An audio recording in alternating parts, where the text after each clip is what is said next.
Welcome to Professor Lok's talk. Professor Kwai Lok is a fellow of the Royal Academy of Engineering and the Hong Kong Academy of Engineering Science. He was the head of the Department of Electronic Engineering from 2004 to 2010, and also the director of State Key Lab of Millimeter Wave from 2008 to 2013 at City University of Hong Kong.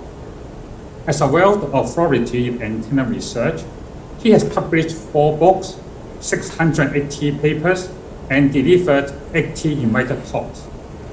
He was awarded 16 US and 10 PRC patents on novel antenna designs.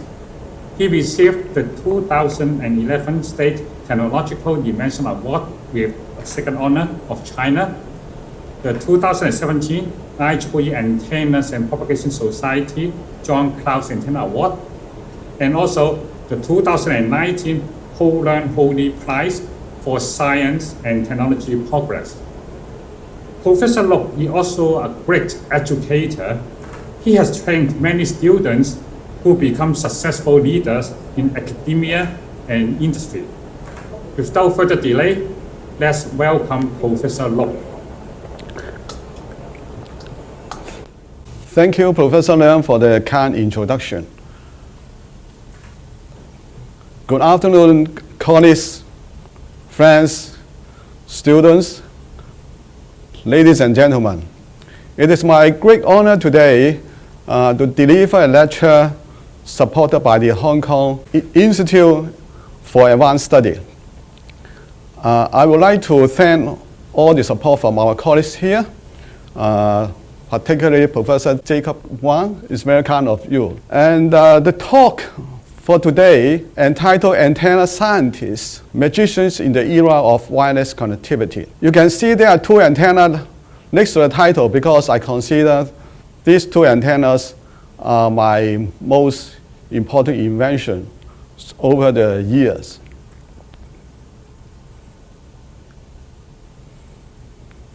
Here is the outline of my talk. I will have an introduction first, and then I will summarize some basic design techniques in antenna design. And I would also like to share with you some of the popular works done by group over the years. And then I will share with you some recent research outputs. And I will also acknowledge those significant contributions by our alumni and some other distinguished professors, but cannot cover all. And finally, I will have an acknowledgement and concluding remarks. Here I showed you what is the popular topics in our EEE area. According to IEEE, stand for Institute of Electrical and Electronic Engineers. This society is the largest academic society in the world. We have over 400,000 members. And according to the number of downloads, they rank those 10 top hot topics in our EEE area. You can see here, antenna is ranked number 2, just behind image processing. And in the past, people think antenna is such a small thing, but how come it is so important? So you will find out why antenna is so important nowadays.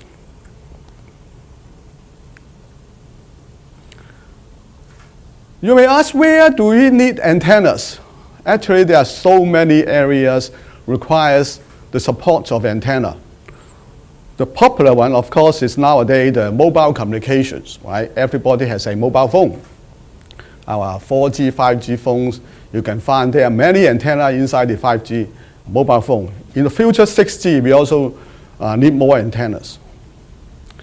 Wi-Fi, in the past is Wi-Fi. At home, you can use your internet so smoothly due to Wi-Fi availability. And now we have the Wi-Gate operating at 60 gigahertz. It's even faster and also with low latency. In the future, we will have this internet intelligent transportation regarding the collision avoiding systems, autonomous driving, and car-to-car communications. Talking about GPS, actually it is a kind of navigation satellite system. Now we have Beidou system from China, Galileo, and then this GLONASS, and including all of them we call GNSS, which covering all these 4 navigation satellite systems. So it requires wideband antenna.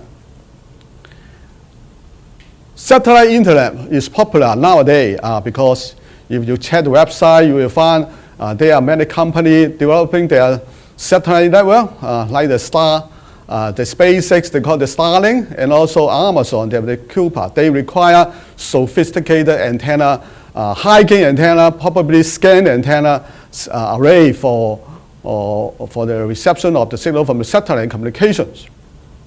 Talking about IoT nowadays, we may need millimeter wave sensor in the future.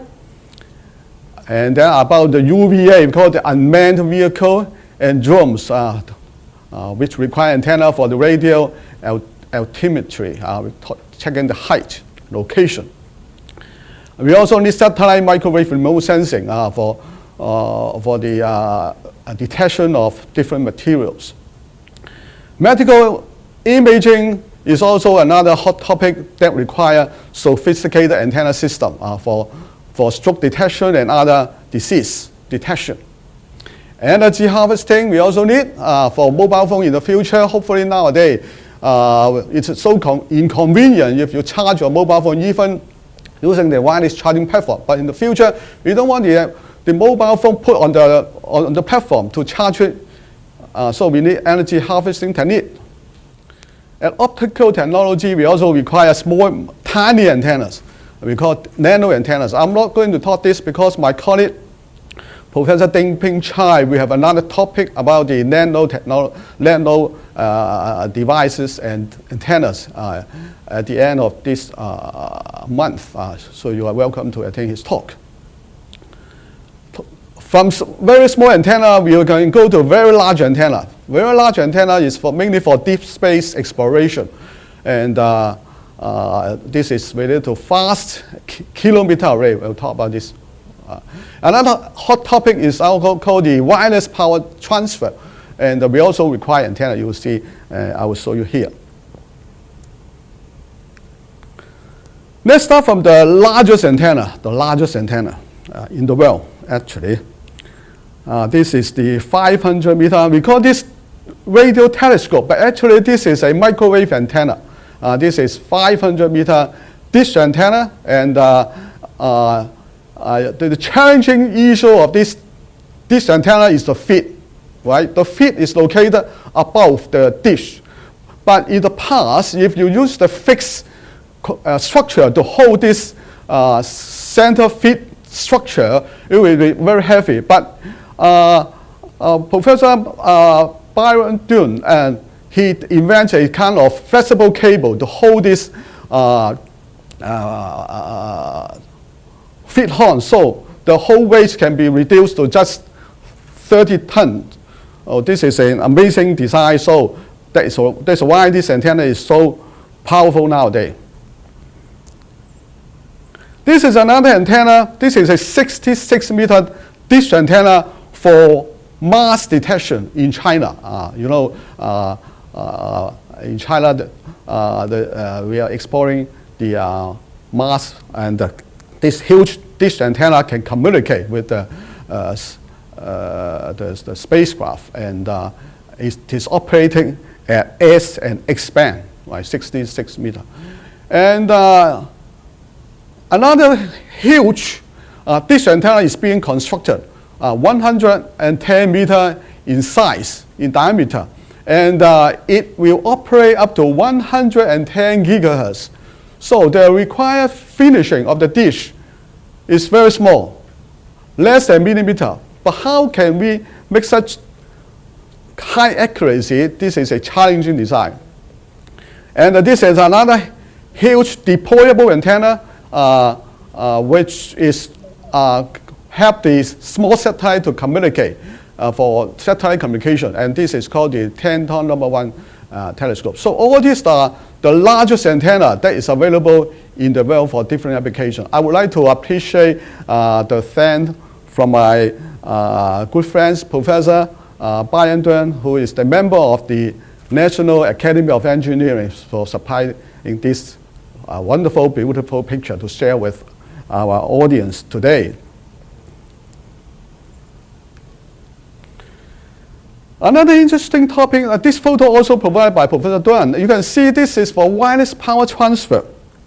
In this picture, you can see this is the collecting light system. It converts the light energy to the microwave energy, and the microwave energy is transmitted to the ground through microwave, high power microwave. You can see here, this is a transmitting antenna, and this is a receiving antenna. And the microwave, the high power microwave, is from this transmitting antenna to this receiving antenna. Look into the detail, you can see there are many small antennas combining together. And all these small antenna elements, we call this microstrip antenna. And in the following, I will describe why microstrip antenna is so important in the past 4 decades.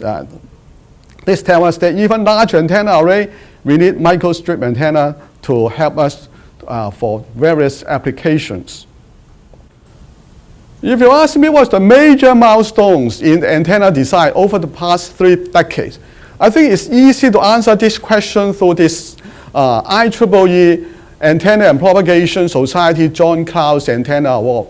I think in our profession, people consider this is this may be the most important award in the antenna field in the world. Every year, the competitors for this award is very large number, actually, I know, yeah. You can see starting from the first one, why this award is so important. The first one is Professor Rumsey, who is very famous for his reaction theorem in antenna design. So start from Rumsey, you can see how important is this award. Over the year, you can see, start from the second one, Rodman. Rodman lens is very popular in our array design nowadays, Rodman lens, the second one. And also then Carl Bond for the ultra-wideband antenna. Following is Bellman on microstrip antenna. The first one got award through microstrip antenna research. The next one is also Sober for microstrip antenna. And then I think this is the first Chinese receiving this award is Professor Kai-Fong Lee. His U-stop patch antenna is very famous nowadays because it is a very simple antenna structure and very wideband in performance. And then you can see the Crystal Duluth. It promotes this reconfigurable antenna, and nowadays reconfigurable antenna is very popular. And then the first one, Rambis for the millimeter wave antenna design. Peter also for millimeter wave antenna design. Lord Safai, Professor Safai from Canada, also through microstrip antenna design wideband. And then first one is a dielectric resonator antenna by Professor Stuart Long. Next, coming in last few years, metamaterial antenna become popular. The first one got the award through metamaterial antenna is Electroradis from Canada. Very famous professor in our antenna field is Yaya Ramasamy through the reflector antenna design, and myself got this award in 2017 through the invention of the L-probe patch antenna and ME dipole. And then Professor Burnside on the compact range design. Stephen Piper for the high impedance surface. High impedance surface is widely used nowadays in different design, circuit and also other things. Our colleague, Professor Y.P. Zhang, his antenna in package is famous nowadays because particular for millimeter wave applications. And recently, Professor Jiling Chen for his meta antenna, also based on metamaterial concept. So you can see over the past year, the most hot topic may be microstrip antenna. So I will share more about microstrip antenna in this course with our audience today here. Over the year, my research topic can be summarized into these areas or topics. I started to work on theory, the open resonator theory or the Fabry-Perot resonator theory. And then I continue to work on the design of wideband microstrip antenna in parallel with Professor Leung, the MC of today's talk. He is the very famous professor in DR antenna design. And recently, I diversified my work to ME dipole, open resonator antenna, and dense dielectric patch antenna. You can see I would classify for those substrate integrated ME dipole under microstrip antenna, also the open resonator antenna. So basically, all the antenna are related to microstrip antenna design. Well, I am always proud of my PhD work. And you can see, I work on open resonator theory, and this is my experimental setup. And then I build this spherical cavity to do the measurement to confirm the theory that is correct. And actually, I improved the theory of the spherical Fabry-Perot cavity resonator, and then I derived a more accurate formula based on complex source point theory. And it's interesting to find that some other paper, although my paper is not that widely cited in this area, but I find that some other areas cite my paper. For example, those doing measurement on the gravitational constant G, using open resonator, they cite my paper.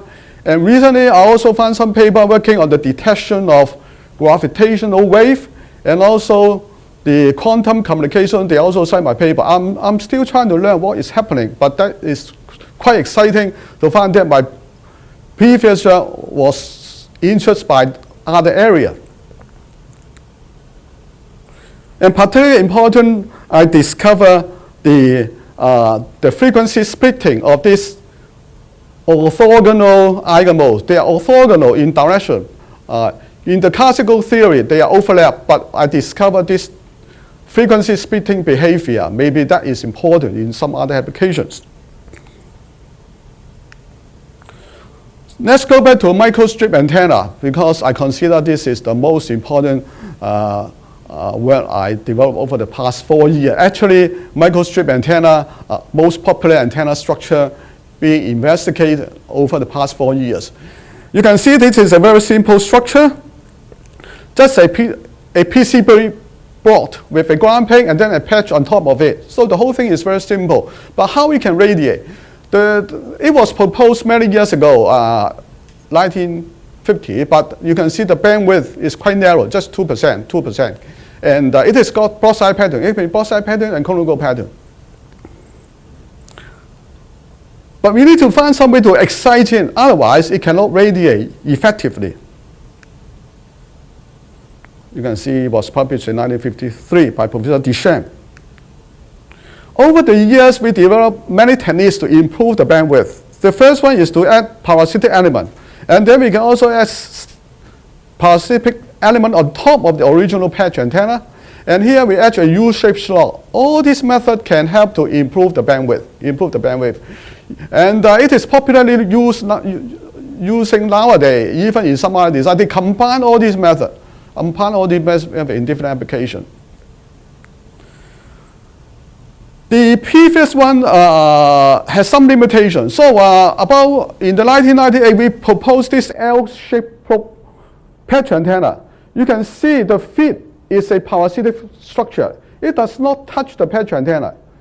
It coupled the energy electromagnetically to the patch.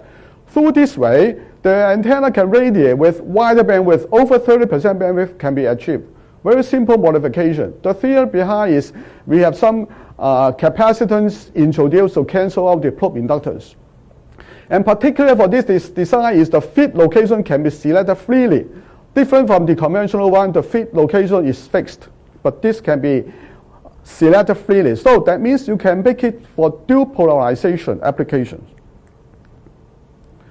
We also found that the metal patch can be replaced by the dielectric patch with high dielectric constant. For example, if a dielectric constant with more than 40, then it will be a very nice patch antenna. Just remove the metal. This structure is particularly suitable for millimeter wave application because At millimeter wave, the surface roughness will affect the loss significantly of the metal antenna. But with the dielectric material, even the surface roughness is not, it will not affect the performance very much because you don't have the magnetic loss.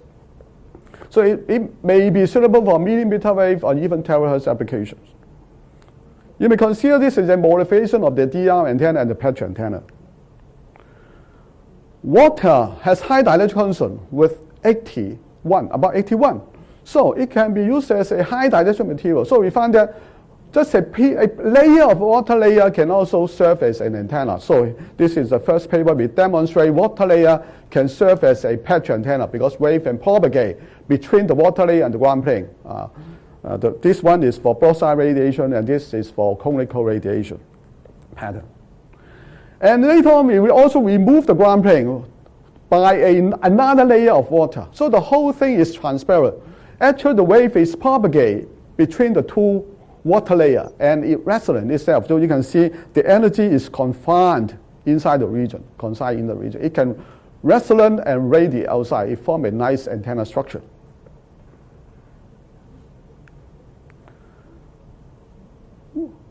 What is complementary antenna concept? As shown here, if an electric dipole, a vertical electric dipole and a horizontal magnetic dipole, this is a radiation pattern. The vertical electric dipole, the pattern is bidirectional. But for the magnetic dipole is horizontal magnetic dipole, the field is omnidirectional with this direction. So you can see when they add together, at the same direction, add together, the other side can cancel out. So it can form a directional pattern, very omnidirectional. This is vertical plane and this is horizontal plane. You can see this like a cardiac shape pattern, very nice pattern. So conceptually, if you have two antenna elements, one operate as an electric dipole mode, the other is operating as a magnetic dipole mode. When they combine together, they will provide a very nice directional antenna. This is the structure we proposed about almost 20 years ago. Looks very simple. We throw the metal patch several times and then excite the antenna with a transmission line, and this is another L-shaped probe. So the whole thing can serve as a complementary antenna.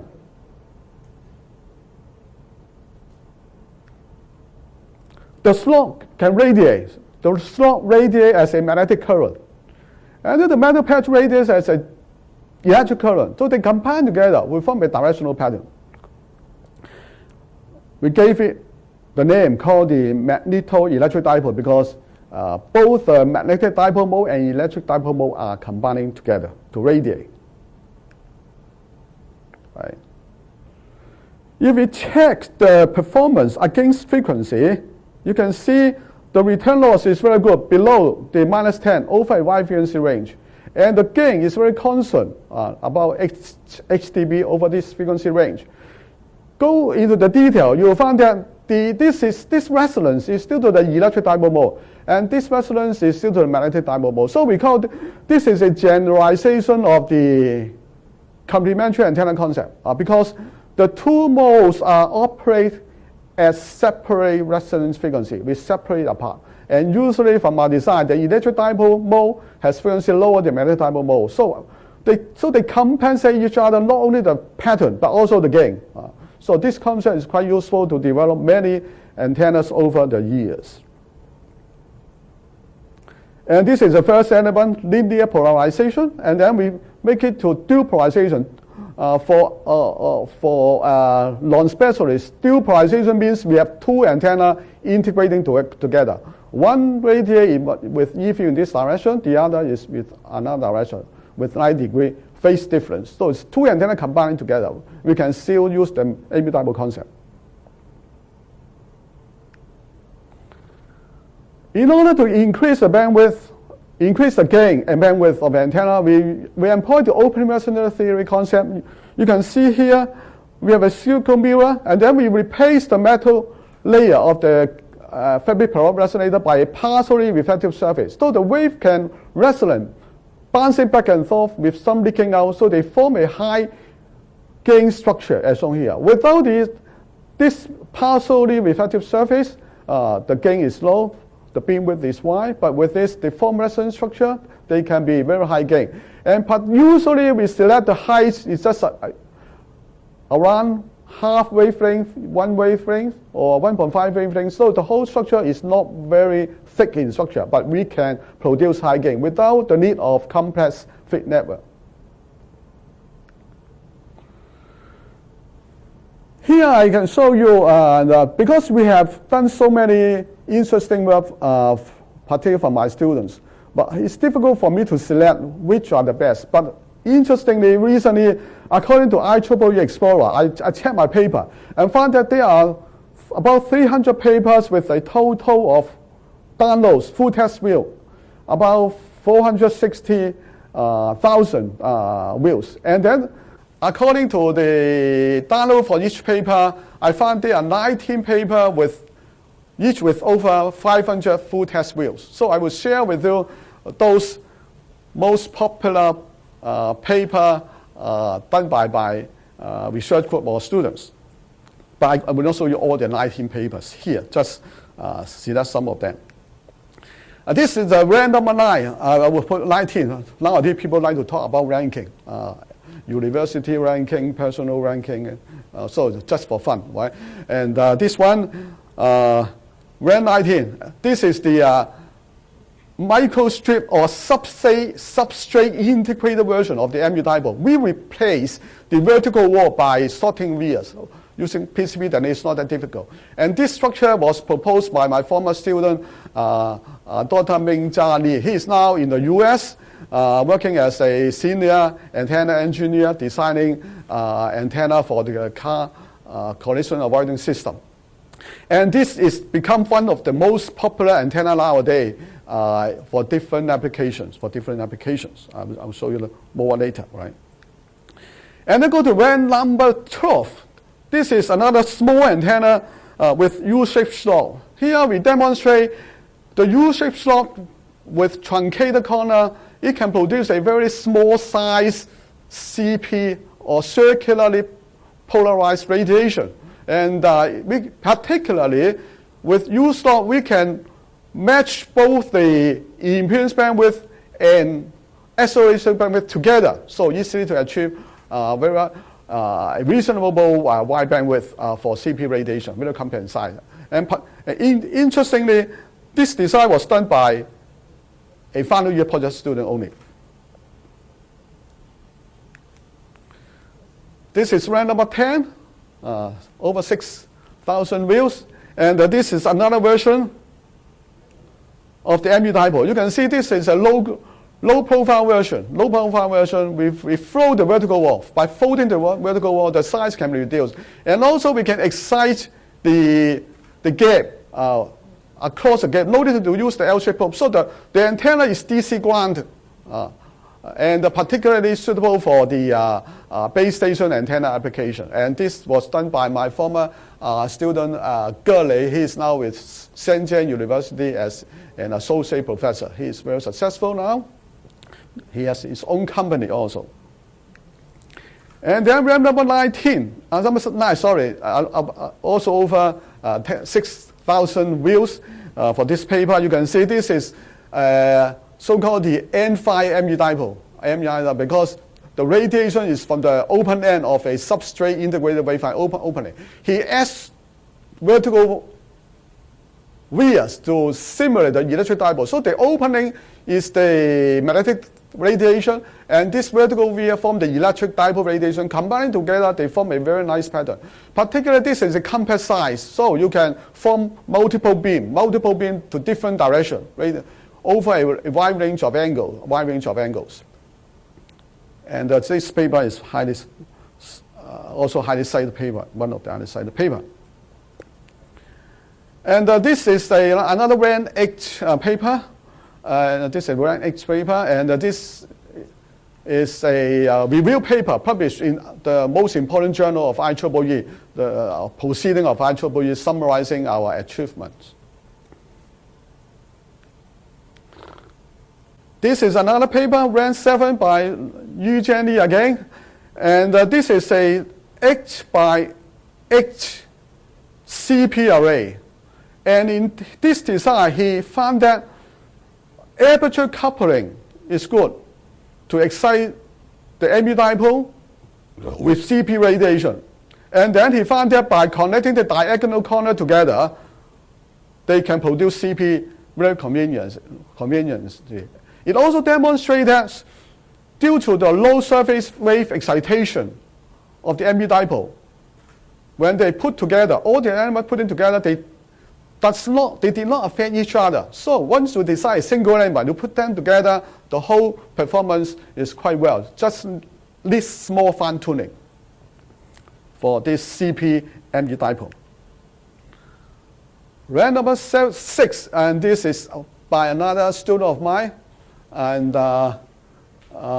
B.Q. Wu. He has his very successful basics and company nowadays in China, and he is the first one to help me to transform the linearly polarized MU dipole to dual polarized MU dipole.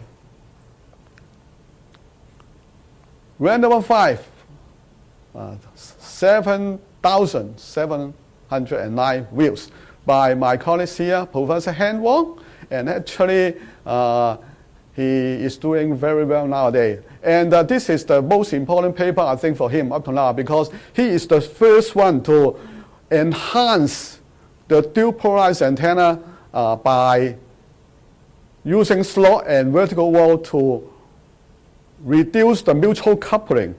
For antenna array design, the mutual coupling effect is very important.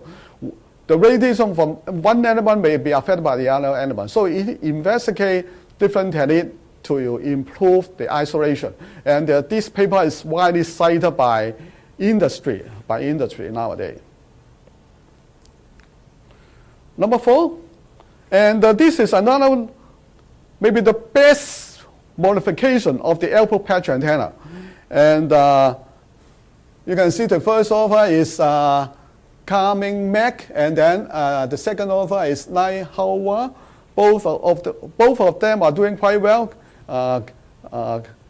Carming is now in New Zealand designing her antenna for wireless power transfer, and Hawala is working for the government measurement lab, very successful. He modified this L-probe because L-probe has some problem with the cross polarization radiation, but he modified the L-probe with a dual L-probe. Then the whole performance can be improved substantially, and we call this the anti-symmetric L-probe. It was published not very long ago. Number 3. So this is a dual polarized MU dipole. You know, dual polarized antenna is very important nowadays to combat multi-path fading and also improve the reception quality.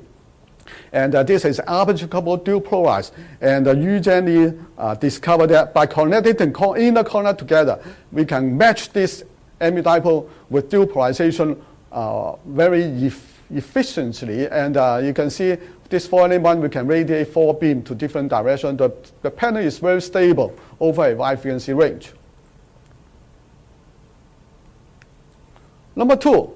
Well, this is another antenna, although it is published in the IEEE translation as a communication, but it is very popular, over 1,000 views. And this is the patch antenna with U-shaped slot. It demonstrates that by adding several U-shaped slot, you can make the antenna with multi-band. 1 U slot, you can make 2 bands. 3 U-shaped slot, you can make it with 3 bands. So it's a very simple structure. You can make it to become a multi-band antenna structure. And the first offer is our scientific officer in the Stakey Lab, Zhou Mo. She was my MPhil student. So what is number 1? What is number 1? Let's see. Oh, this one, 10,900. And this paper, you can see, it's a patch antenna. Actually, it's a patch antenna, but we have vertical wall. It is not shown here because it's covered by dielectric material. Vertical wall and slot, then it can become a compact antenna with CP radiation. Right? So is 10,000 view a high number? Of course not. Let me show you the following one. This paper is not by me. This one has over 10,000, 100,000 views. I think this may be the most popular paper in the antenna area. If this is not highest, among the highest. This paper is by a very famous antenna expert in the UK, Kwai, and he actually developed this exciting fitting level for a 2x2 dual polarized antenna array.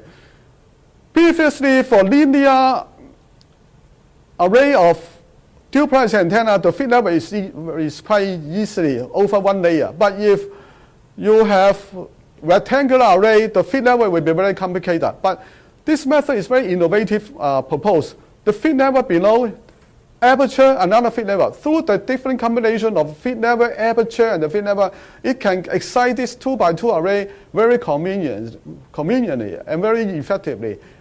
Very wide isolation bandwidth, 35%. So this paper is just a communication, but it is exciting, so attracts so wide audience. So I just like to share with our colleagues here.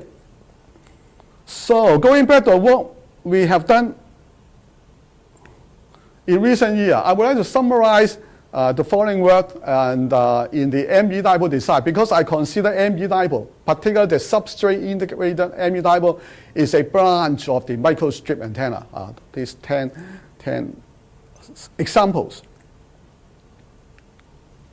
The first one is the terahertz magneto-electric dipole array. Terahertz means 1,000 gigahertz. This is the first 1,000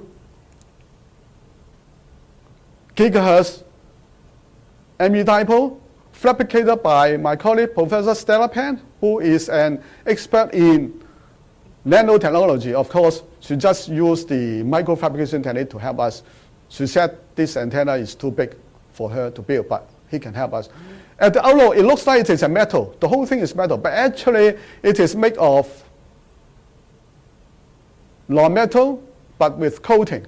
You can see it is made of the material SUH as the base, then coat the surface with copper. So looking at the outside, it is metal.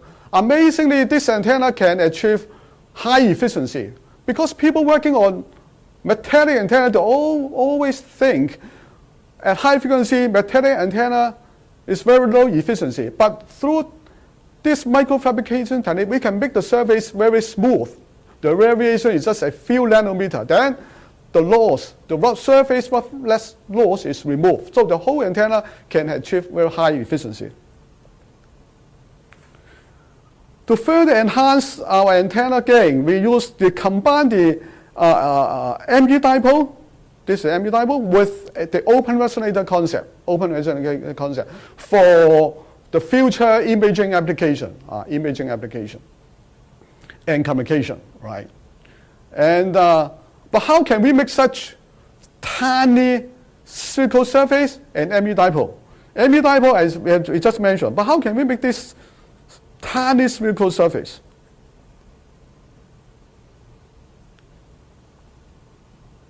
You can see, start from the silicon SUV, and then called SUV. We can use a kind of circular, a glass ball to place it step by step, and then coating. Professor Pan has helped us to make this very nice spherical surface to build the antenna. Recently, we also interested in the designing antenna with orbital angular momentum. What is orbital angular momentum? As shown here, the wave is a kind of vortex wave. When the wave propagates, it's like a vortex, right? So if you can excite multiple vortex waves which are orthogonal, then you can have very wideband antenna design. And this, for example, Samsung consider in the 6G white paper, the word OAMO may be the future, one of the future applications. But for the generation of this vortex wave, a lot of proposals, usually the beam, the energy is not like this, right? It has some divergence angle. At microwave frequency, usually the divergence angle is quite large. Then the communication distance cannot be too far away. So to improve this kind of communication distance, we need to reduce the divergence angle.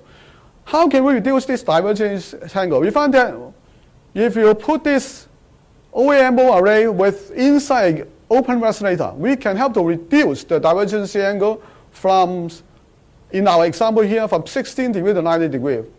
Of course, in the future, we will continue our effort. Hopefully, we can reduce the divergence angle as small as possible, then it can improve the communication distance in the future. We also try to design compact ME dipole for millimeter wave application because for scan beam performance, the element spacing should be reduced in order to scan the antenna over a wide frequency range, But if we want to reduce the element size, the element itself has to be reduced. So you can see here, we try to add some open end slot in the patch. Then you can see without the slot, and this is with the slot, you can see the current will force to one major direction. If you just increase the width to increase the bandwidth, then the antenna is not perform well. So you can see by change some slots in the patch, effectively we force the current to flow around. So the current is mainly in one direction. Then we can make the antenna very compact, and also it can be scanned over a wide frequency range. Another method to reduce the size of ME dipole, we replace the electric dipole by a so-called the fractal structure. So if effectively it forces the current flowing around to reduce the whole length of the antenna structure. So but here we found that just reduce the size is not enough. Then recently we found if we put a metal surface in between, this metal surface can help in this scenario as a capacitance, because at low frequency, the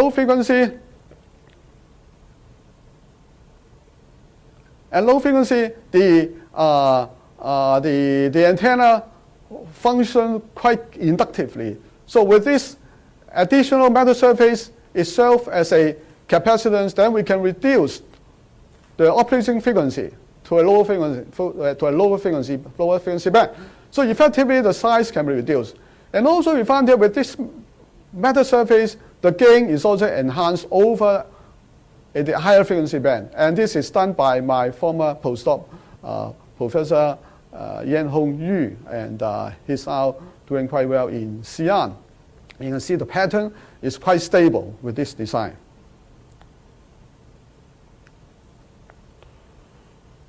For dual polarization radiation, if you use the design by Ming-Jia Li, then the L probes, if you don't want the L probe to overlap, you have to multi-layer. But recently, we try to keep the single-layer design, and this is the way we replace the gamma feed with this T-shaped probe feed. One direction, and then this is another direction. So the whole feed structure will be on a single layer, and we combine the energy in the feed network. So this structure can reduce the requirement of multi-layer, and also we can demonstrate we can maintain very wide bandwidth, 50%, with good isolation with this modification.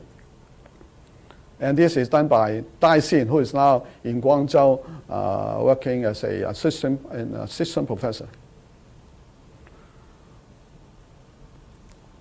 To achieve high gain, usually we need to have many elements to combine the energy together. In the past, if we excite the array with simple structure, simple phase, single uniform phase, uniform amplitude, the side loop level will not be good. But if you want to reduce the side loop, usually we need to develop complicated feed network to adjust the phase or amplitude. But for wideband design, it will be very complicated. But here, we found that by optimization technique, any kind of optimization you can use, if you will change the phase by 180 degrees in some element, just a few of them, the side loop can be reduced to minus 18 over a wide frequency range, So to change the phase by 180 degrees is very easy. We just rotate the feed location to this direction. Then this is a very simple method to help to reduce the side loop, but can work over a very wide band. In order to increase the gain of array, antenna array, you need to increase the number of elements, right? But when you increase the number of elements, you increase the feed network length. The feed network length loss is significant, so you cannot increase the size too much. But another concept is so-called the reflex array concept. The feed to excite the elements remotely. Then you don't need to have a complex feed network. So this kind of antenna we call reflex array. For reflex array, if you make a fixed beam, it's not that difficult. But you want to make it the beam scan, then how can we change the phase of each element? And also need to be wideband. Many work on reflex array based on patch antenna concept or dipole, but now we found that even using ME dipole, we can also change the phase. For example, here, if we connect this diagonal, this becomes a CP element, so the reflection phase will be changed. But when you rotate it, the phase will change. Now, if you have the switches here, either you turn on this one or that one through a center fed DC power, then you can effectively rotate this by 90 degrees. Then you can change the phase. So we found that this is a good method. The phase change is very wideband and also maintain low loss over a wide frequency range. And this is antenna we build with an array. The feed here, offset feed, you can see the beam can scan over a wide frequency range, right? And for this 1-bit design, we can scan plus or minus 60 degrees.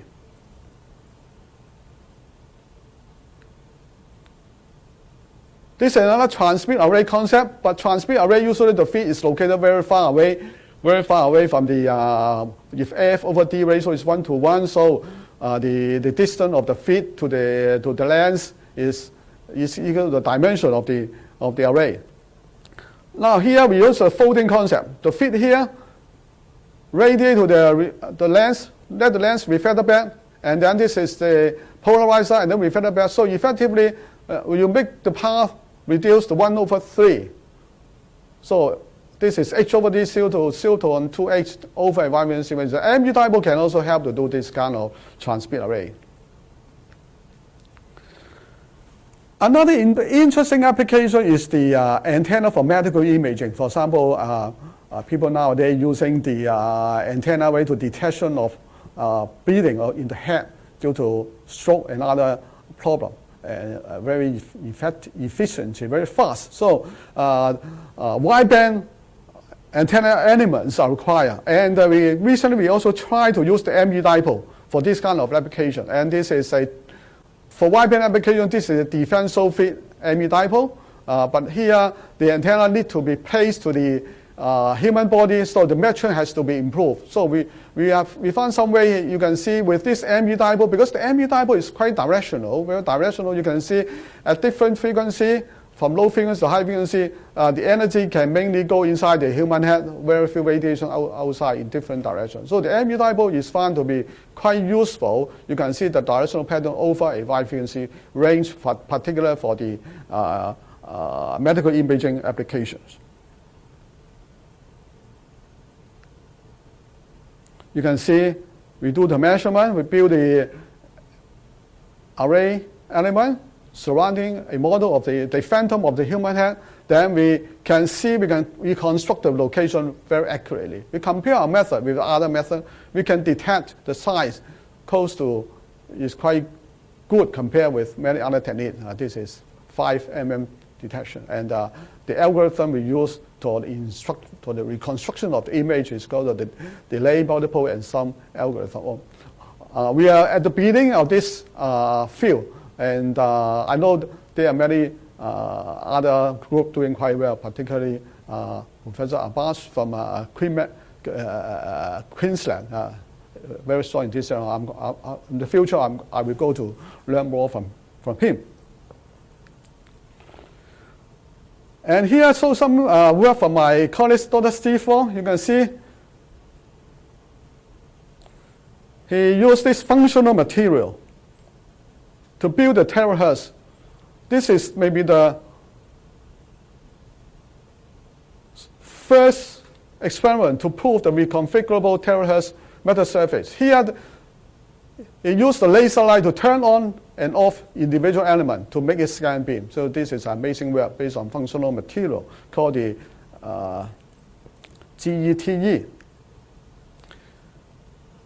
The MC today, Professor K.W. Leung, is the inventor of the glass antenna based on the observation that the dielectric constant or the refractive index of glass is much higher than the refractive index at optical frequency. Optical frequency is just 1.5 or epsilon is 2.25, but at microwave frequency, the dielectric constant is over 6. So it can be used to build a lot of interesting dielectric resonator antenna based on glass.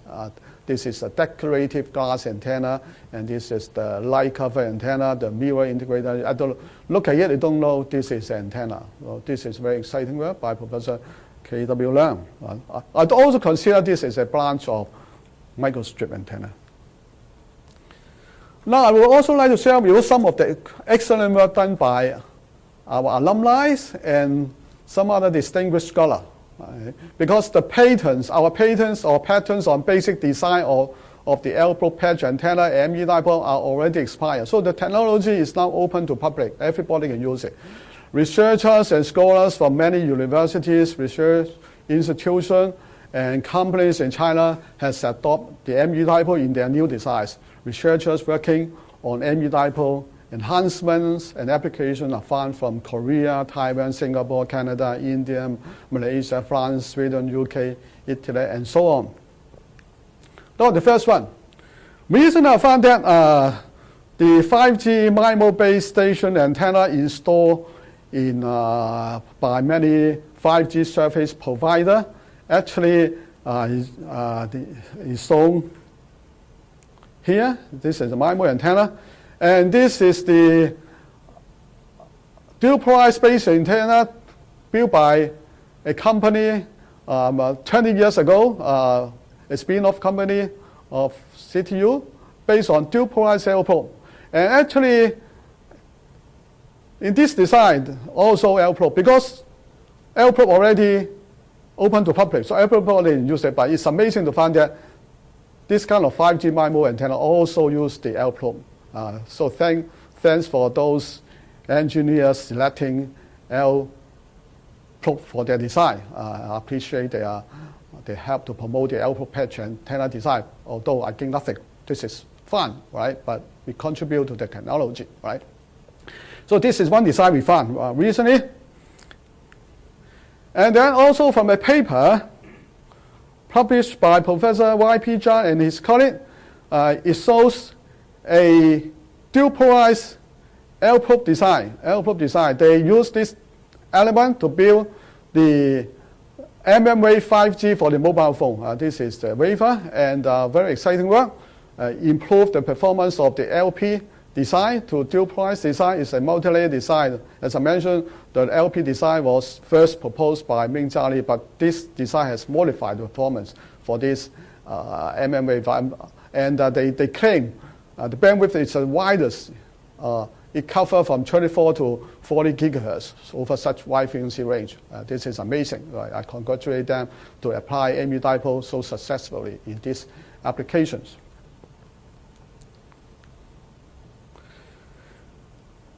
Talking about the L-probe patch antenna, in the past we tried many methods to improve the performance, including to reduce the cross polarization radiation. We try to reduce the size, improve the bandwidth.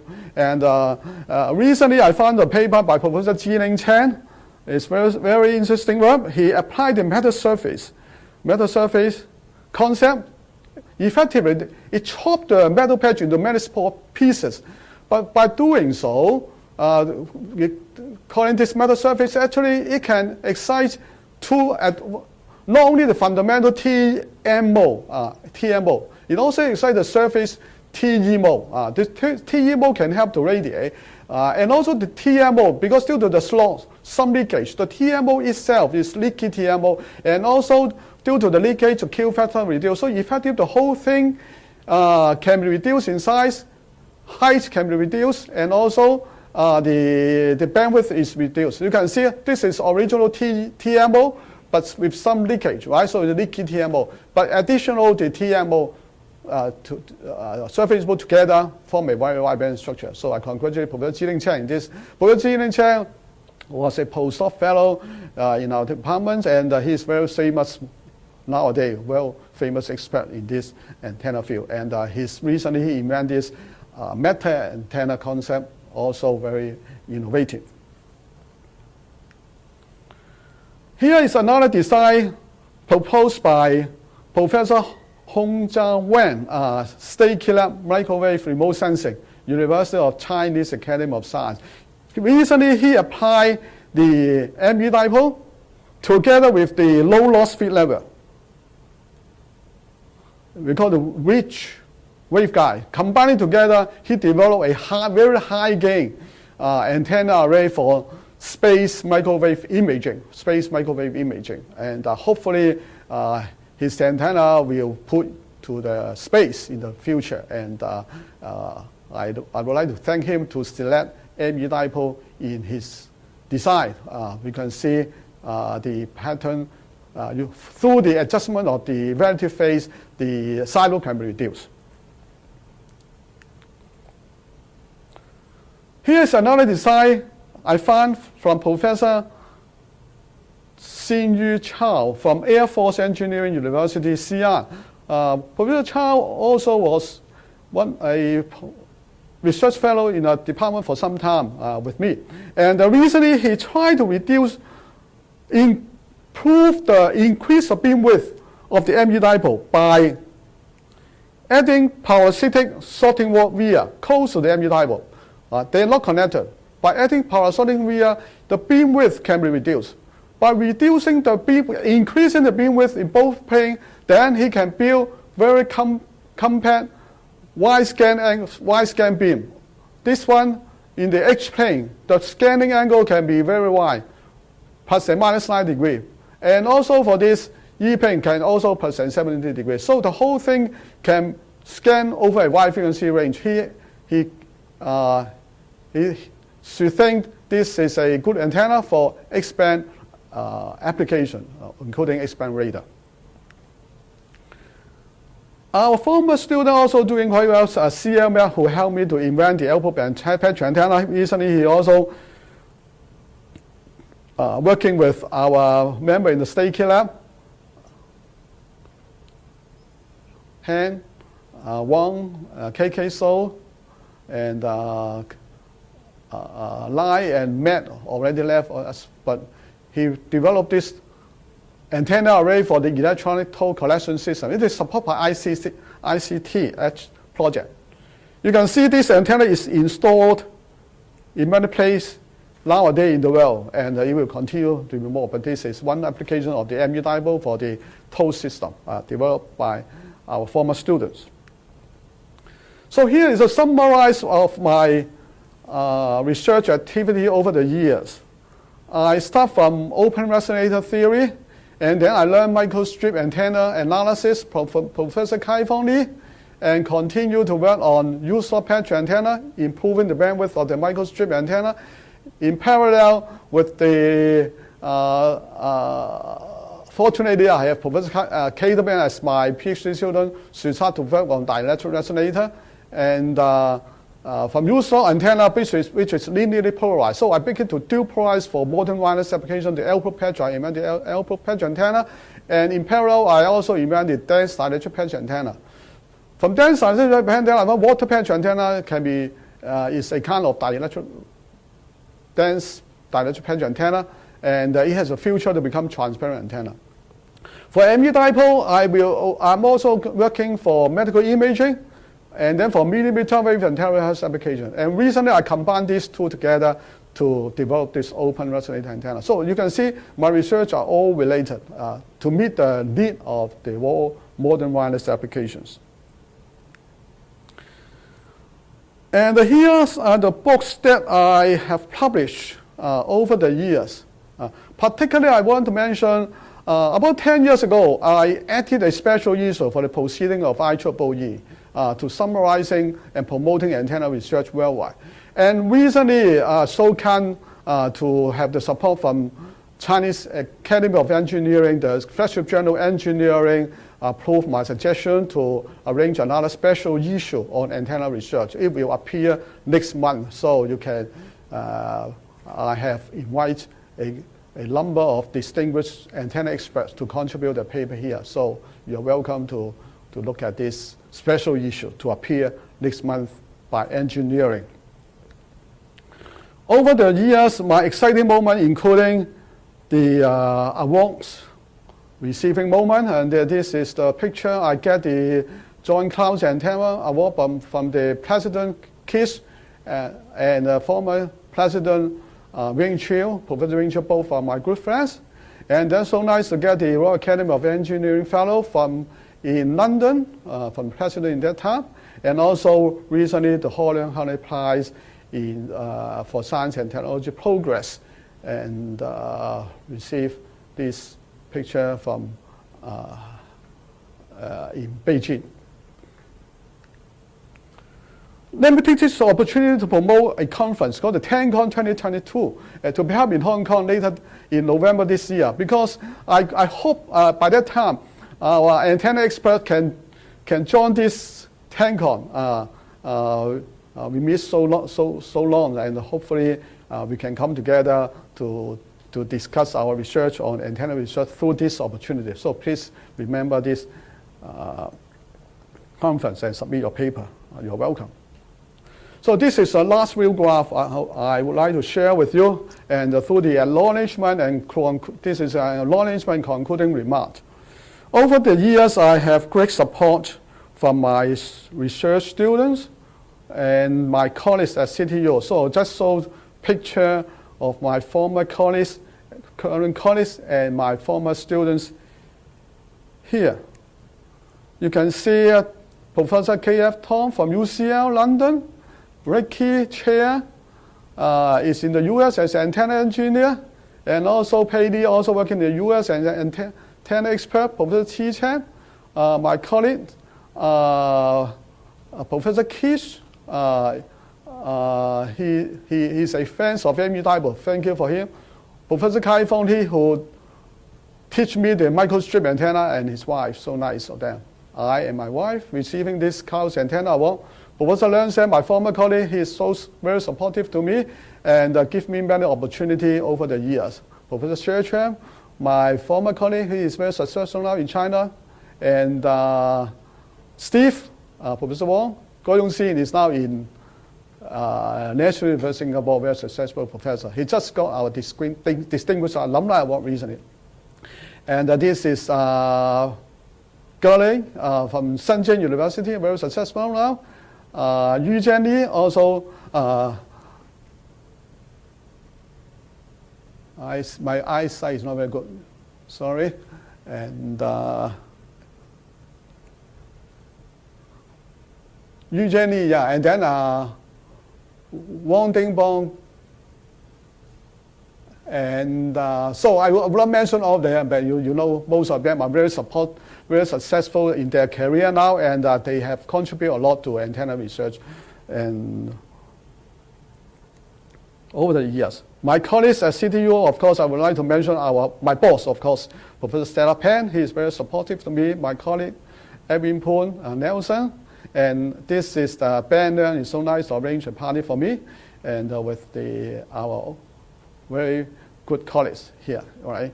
So finally, I would like to say, antenna technologies push forward modern wireless connectivities, wireless connectivity, including all the wireless communication, radar, sensing, everything, right?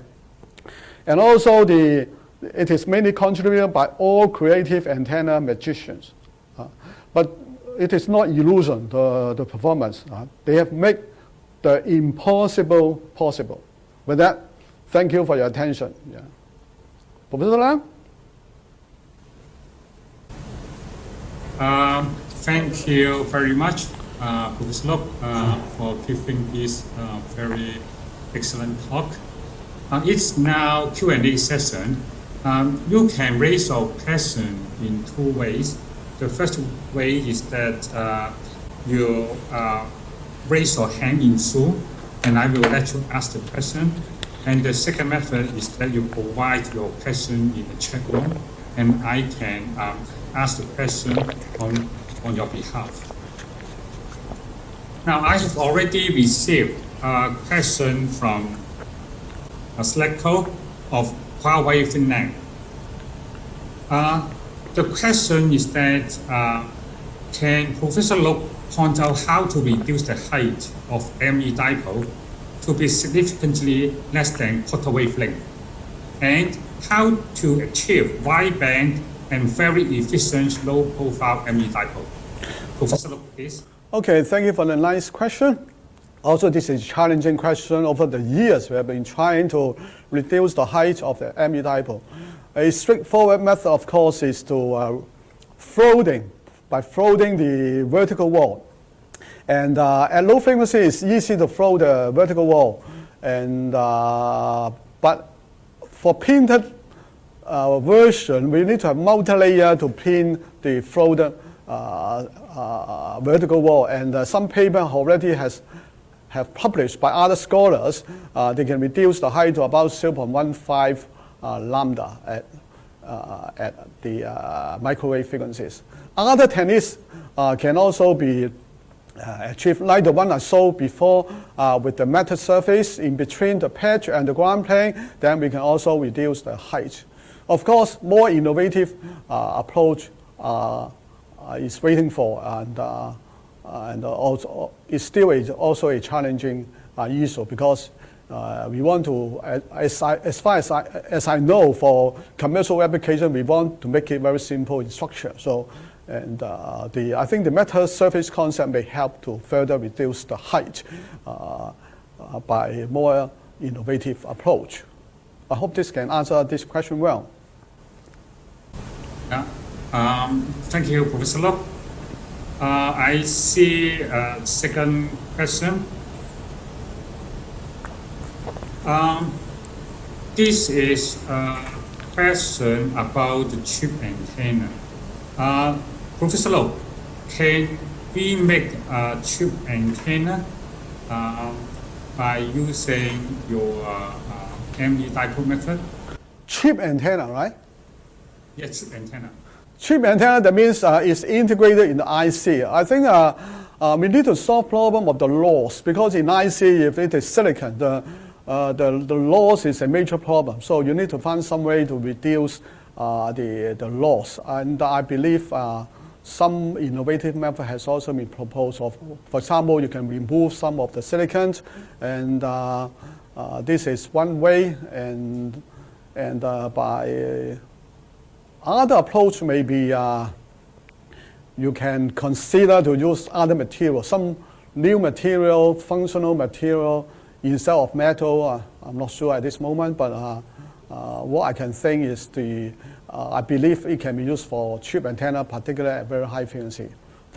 If for low frequency, we can't do that, right? Because the size cannot be too small at low frequency, right? Yeah, thank you. Now we have the EE department head, Professor Stella Pan, to ask a question. Professor Pan, please. Thanks, Stella. Thank you, Professor Leung. And I just want to say that Professor Luk, you really gave an excellent talk, and I really enjoy it. Even though I'm not the antenna expert, but I learned a lot from your talk. I always like to find out that what is next? What is the next major exciting new designs that you will come up with, that you are working on? Actually, I'm waiting to collaborate with you, and using the nanotechnology, microfabrication technique to develop more compact, high-gain antenna which can scan over a wide frequency range. But we need to search for some new material, functional material. This is one direction. And another direction I want to explore is the transparent antenna. I still believe transparent antenna is the future, because so many antenna is no good for the environment. So if we can make it transparent, it will be very, it will be very useful and for different applications, right? We can discuss more in the future. Yeah, look forward to it. It's a great honor to work with you, Professor Luke. Yeah. Thank you, Stella. Thank you, Professor Lapan, for your question. Here is a question from the chat room. It is from Hawk. What are the immediate research direction in antenna design in the next future? I think most of people like to develop this steerable antenna, particularly for the 6G application, right? The operating frequency will be at least millimeter wave frequency, and like the satellite internet proposed by Amazon, they actually developed this multi-band scan beam antenna with low cost, right? So everybody want to develop low cost, high gain array with scanning capability. This is one of the interesting and challenging work for us to consider. But I think I'm also going to see whether we can make some contribution in this area. Thank you. Thank you, Professor Luke. Now, here is a question from Professor Zhang Daoji from Taiwan. Hello, Professor Zhang. Nice to see you here. Yeah, many antenna products industries use your invention in their products. So I think it's a comment more than a question.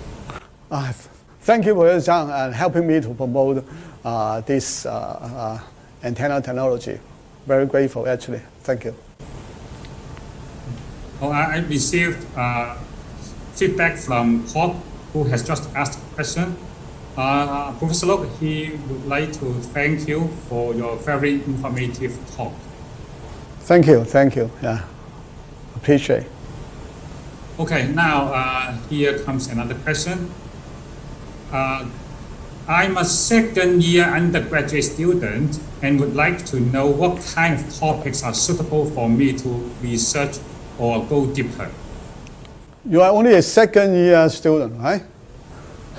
Yeah, undergraduate student. So I think the first thing is you learn EM wave first to do your study well first, and because if you have good background in the electromagnetic theory, then it's easy for you to learn exciting design of antenna.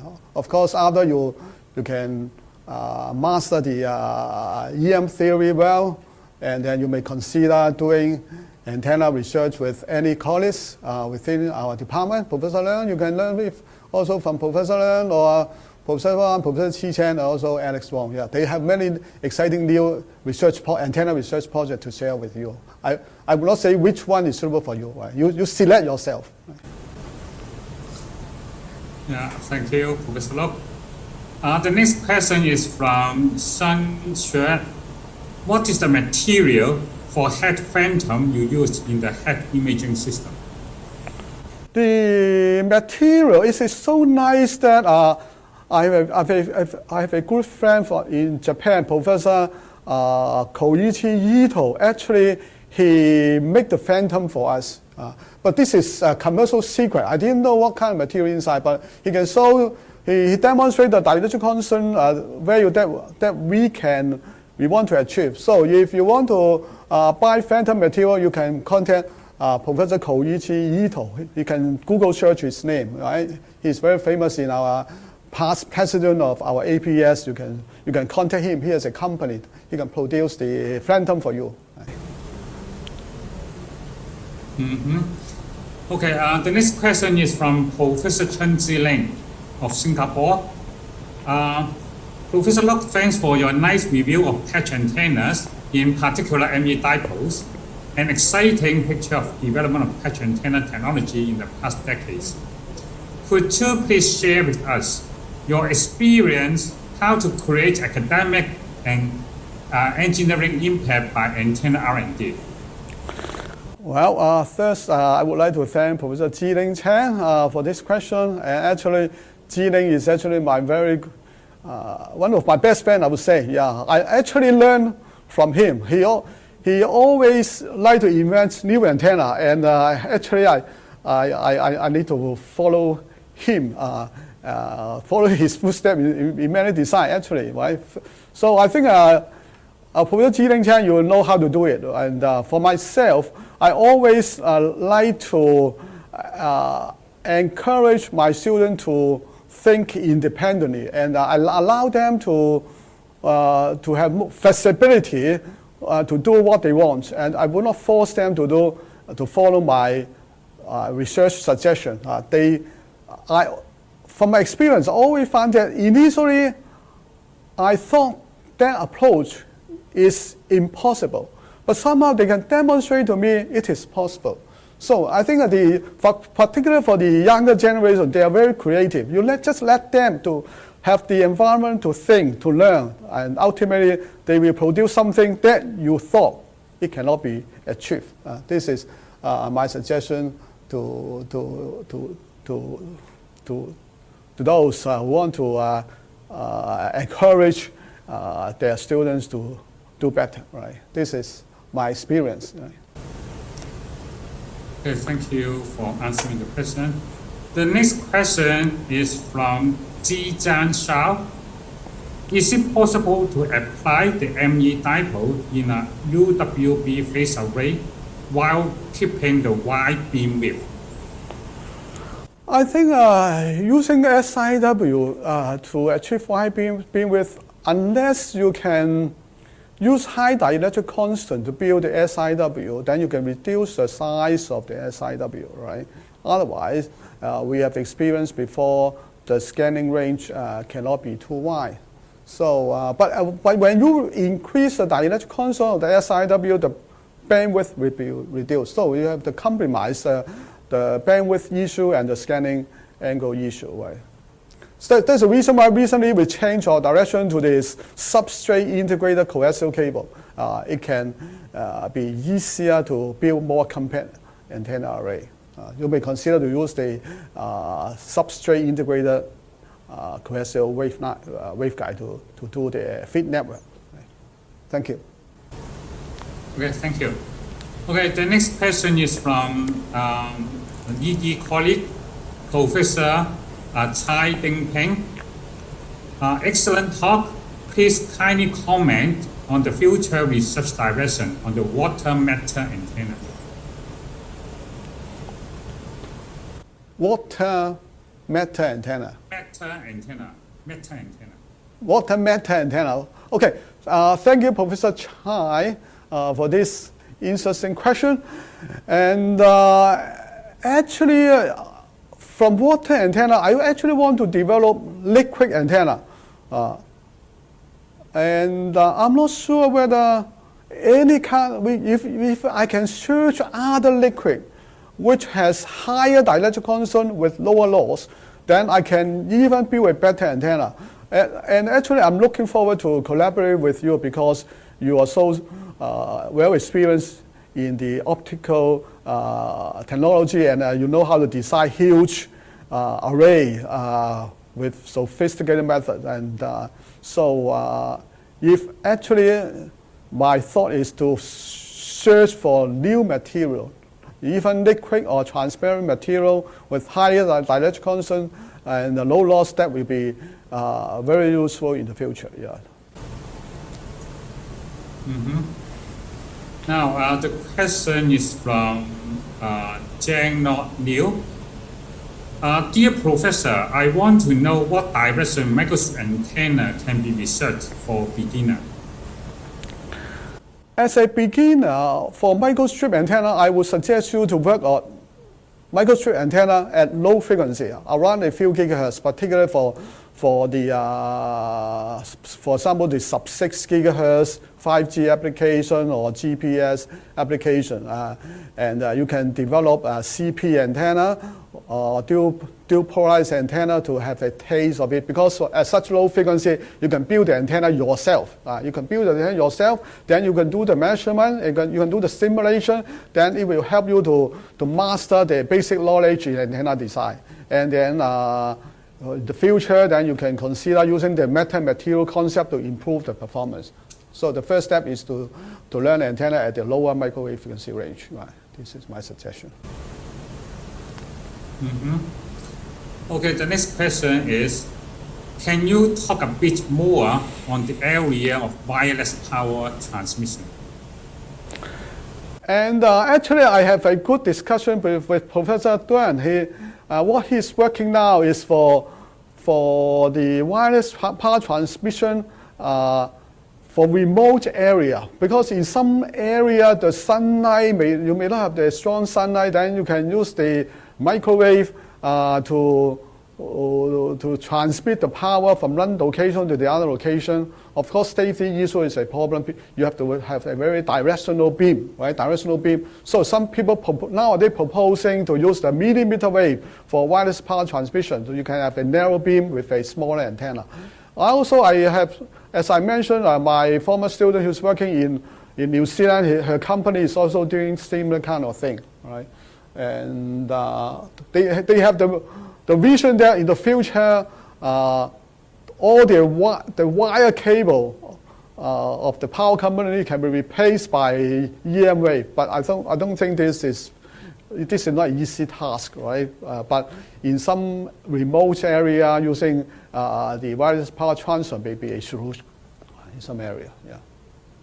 But this is challenging because this is not a bandwidth problem. For wireless power transfer, the bandwidth is not a problem, but how to make the beam very narrow with the side lobe, this is a major issue in the antenna design for wireless power transfer. Now the next question is from Professor Takeshi Fukusako. Hello, Professor Fukusako. It's good to see you here. Okay, very excellent and informative talk. Now, the question is from educational view. What do you think is the best way to appeal to students to get them interested in antenna field? Actually, I'm thinking about it because nowadays there are many other exciting areas for students to select in our EEE area. For example, machine learning, robotics, they are very attractive, right? But I think, like the talk today, I want to let the younger generation that EM, electromagnetic, the applied electromagnetics is very important in different areas, particularly in the antenna research. So actually we are trying to encourage the student to do some project related, and also and make them feel it's exciting in doing antenna and RF research. This is one direction we want to do it. And another issue is, of course, mathematics.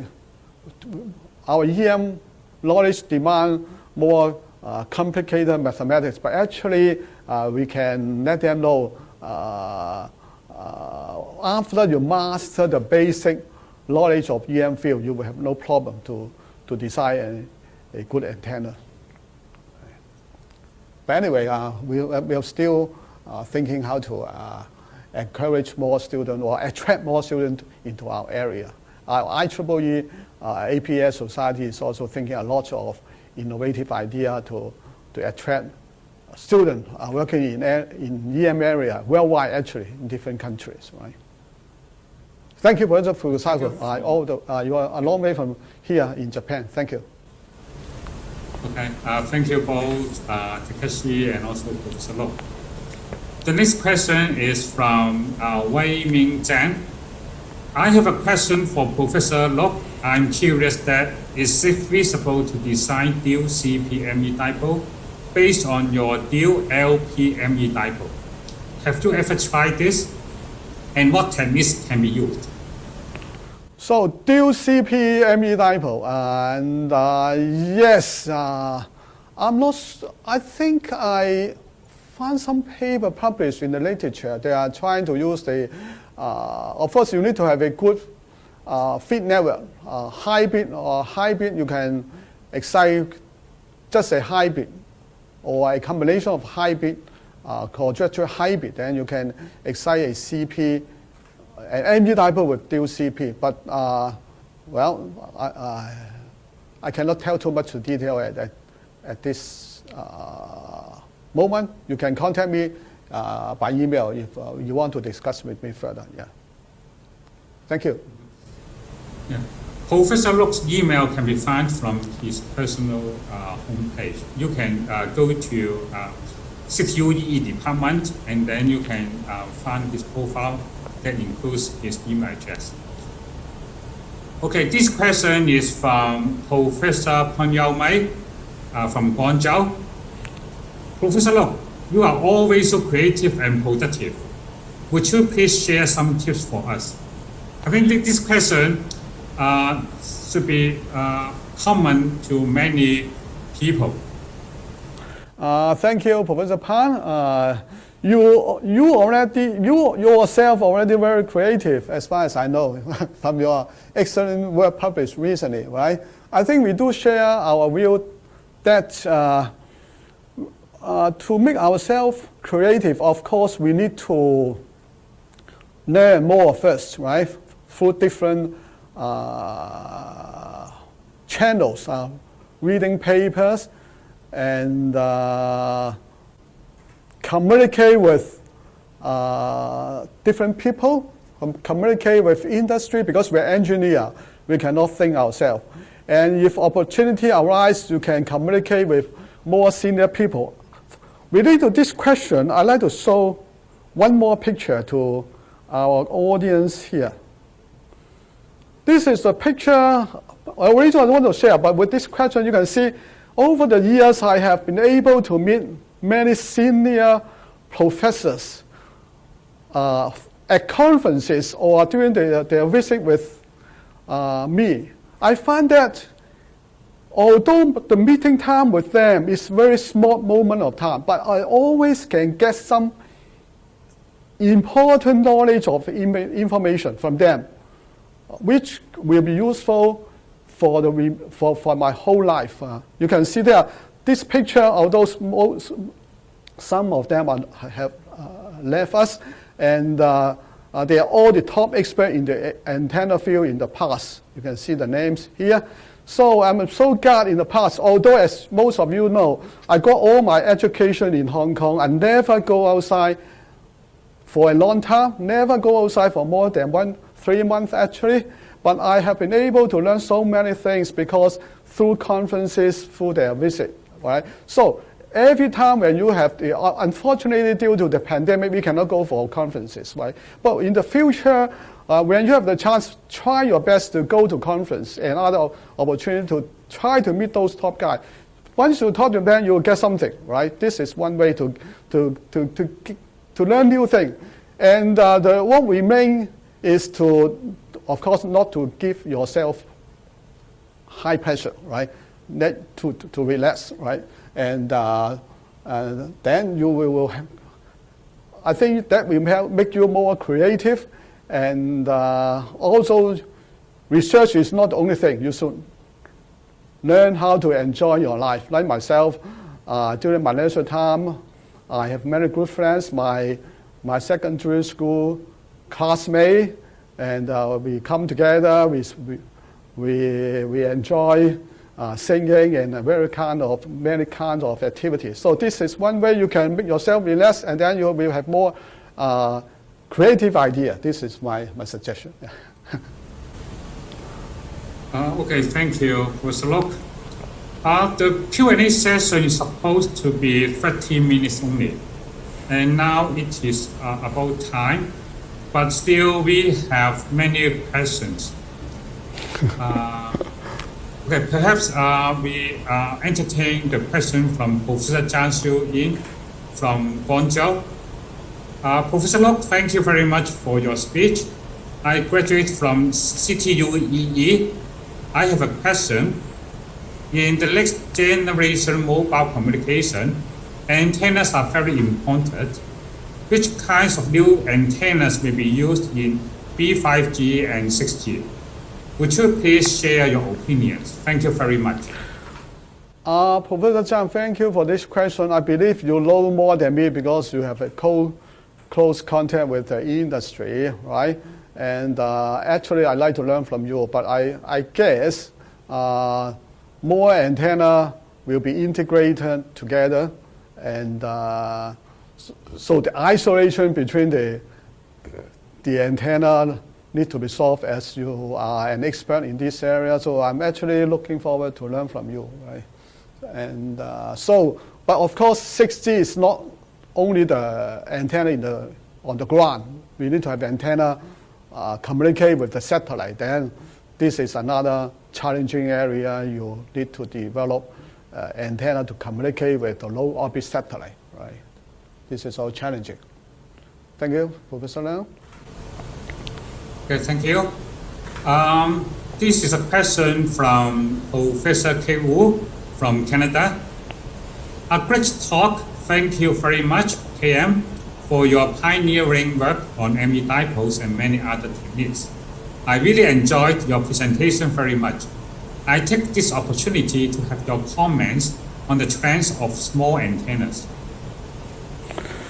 Thank you, Professor Wu. As we know, Professor Wu is very famous in the microwave field. Yeah, this is a challenging question. And as you know, I did not work on small antenna too much. And but I know there are many scholars in the audience, I guess, including Professor K.L. Wong and Professor Siukowski. They are very good in this area. Myself, my experience in small antenna is trying to improve the fit structure and how to use high dielectric material to reduce the size. And so actually, it's difficult for me to answer this question, but actually, I'd like to learn more from the top experts in the audience here. Right. Thank you, Professor Wu. You are so nice. Thank you. Now, because of time, I will try to ask the questions that I have already received. But I'm sorry that we may not be entertaining new questions. Now, this is a question from Taya Ali Khan. Thanks for the nice talk. How you see or you recommend some applications of open resonator antenna in millimeter wave? Thank you for this question, Professor Khan. And I think the first step, we need to make the beams reconfigurable the first. Because the open resonator antenna is fixed beam, the current design. And actually, we're trying to use metal surface to make it reconfigurable. Once we can make it reconfigurable, I believe it can be applied for many applications, including maybe the satellite internet application, right? Thank you, Professor Leung. Mm-hmm. Yeah. This is a question from Professor Setran from Guangzhou. Thanks a lot for excellent talk. Would you please advise what will be the theoretical and structural breakthroughs for antennas in the future? Sorry, can you repeat the question? I can't hear well, Professor Leung. Yeah, he wants to know what breakthrough can be made through the theory and structure for antennas, for future antennas. This is a good question. I think you know more than me, Professor Chan. And of course, I think in the past, usually we start from theory and then we have the design. But the reason I found that there are many designs start from experimental finding, and then they find an explanation for the finding, and then through the explanation, they develop new things. So it's difficult to think which start first. Sometimes we start from trial and error, and then like the ME dipole, actually it's a trial and error, but then we find a theory. And but in some other design, it's different. So it's difficult to say which direction can help us to develop the antenna. But anyway, this is very challenging to work on antenna. Mm-hmm. Okay, this is the second last question. from Zhang Jun Ai. I have a question about sub-6 microstrip antenna design. Does Professor have some tips or guide for a beginner of antenna design? Well, this question I better not to answer at this moment. But he can contact me. We can discuss more. Yeah, for this question. Yeah. This is the last question. Hi, Professor Low. Thank you for your impressive talk. Regarding the dual polarized antenna, you mentioned the advantages of overcoming multipath fading and increasing reception efficiency. Compared to the circular polarization, what would you think about the comparison between these two? I think to answer this question, actually, dual polarization is two antennas combining together. CP antenna is just one antenna. So if you want to improve the performance, you also need to have dual polarized CP antenna. So the question should be asked like this: whether the dual polarized LP is better than a dual polarized CP. I think we should think about this one. If one antenna cannot, two antennas should be better than one antenna. But whether dual CP is better than dual LP, I think it depends on application. This is better to answer the question like this. Thank you, Professor Leung. Yeah. The last question, the question that I have just asked was from Pang Ning Chi for information only. Hello, Professor Chi. Okay, thank you very much for attending this talk. We wish you enjoy the talk, and you can contact Professor Low through his email. Thank you very much. So the talk is finished here. Thank you. Okay, thank you, Professor Leung, and thank you all for your participation. I hope to see you face to face soon, without too long. Thank you very much. Take care and stay safe. Bye-bye.